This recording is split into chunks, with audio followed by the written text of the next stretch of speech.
في مشكلة أدوية في مصر. يعني إيه مشكلة أدوية؟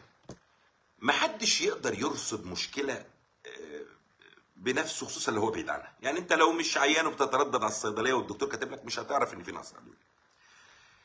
زائد كلام الناس مع بعضهم. يعني ناس كتير جدا بتبعت لي على موضوع نقص الأدوية ده، لكن في الآخر بعوز الدواء من الصيدلية بلاقيه. لحد ما بدأت العملية تسوء قوي، وبدأت أدوية لا تمثل، يعني غيابها او عدم وجودها يمثل خطوره على المواطن المصري. ادويه السكر، مش عارف الضغط ولا المناعه. يعني انا برضو مش عايز اقول كلام كتير عشان يمكن يكون في حاجه غلط، انا حريص اني ما اقولش حاجه غلط. لكن في مشكله في ادويه مطلوبه بشكل يومي لمرضى امراض مزمنه، مش كده؟ وده لا يعني ان الباقيين مش مهمين، ها، بس انا بمشي معاهم في السرد اللي بيتكلموا. طيب ايه يا جماعه في ايه؟ ما تلاقيش حد يرد عليك. ما هو احنا فوازير نيلي، ايجيبت فوازير نيلي، ما تلاقيش حد بيرد عليك. لكن الواقع في عجز في الادويه.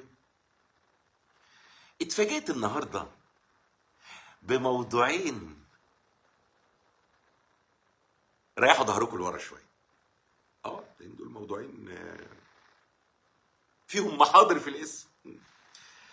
الموضوع الاول، فوجئت ان في كلام على انه مصر صدرت ادويه بمليار دولار. قمت انا ما صدقتش الخبر قدامي، بس ما رجعت قريت تاني.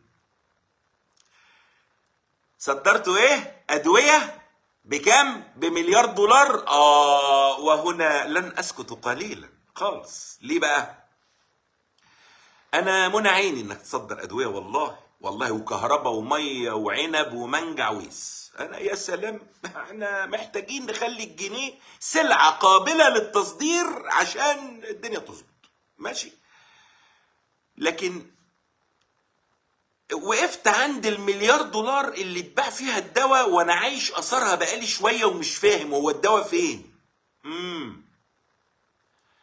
هل مطلوب مني كمواطن احط ال 300 مليون دولار بتوع ساعتين الكهرباء اللي قال عليهم سياده الرئيس، معاهم المليار دولار بتوع الدواء معاهم كده؟ طب ايه تاني؟ يعني اللي عايز اقوله ايه، هي ماشيه كده اروطه من حياتي كمواطن عشان نقوم بالتزاماتنا. واحد هناك يرد عليه يقول لي بقول لك يا استاذ انت مش مصري، انت مديون. اقول له لا تعال حاسب، انا مش مديون.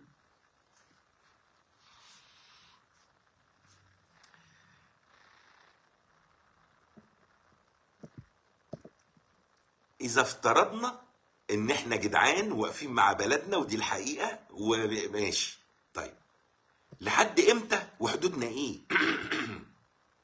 ما هو ما تبقى كهرباء، وكهرباء يخش على الميه والميه تخش على النت، وبعدين الكهرباء مرتين بالليل والله اعلم دي مستمره ولا ايه، وبعدين الدواء تصدر واحنا مش لاقيينه في الصيدليات. انا عايز اعرف الدوله عاوزاني استقبل ده افهمه ازاي. ايه الرساله في وشي كده؟ انا بحب رسائل الرئيس في الوش مباشره. المليار دولار ده كان مهم جدا لدرجه ان في مصريين ما يلاقوش الادويه بتاعتهم. طيب حلو، هل معنى كده ان ده المليار الاول في ال 42 مليار دولار اللي مدينه بيهم مصر السنه 24 يبقى هيحصل فينا ايه في ال 41 الباقيين؟ هيحصل ايه يا مصر فينا؟ والنبي يا مصر قولي لي عشان برضه يبقى عندي اختيارات، انا هعمل ايه؟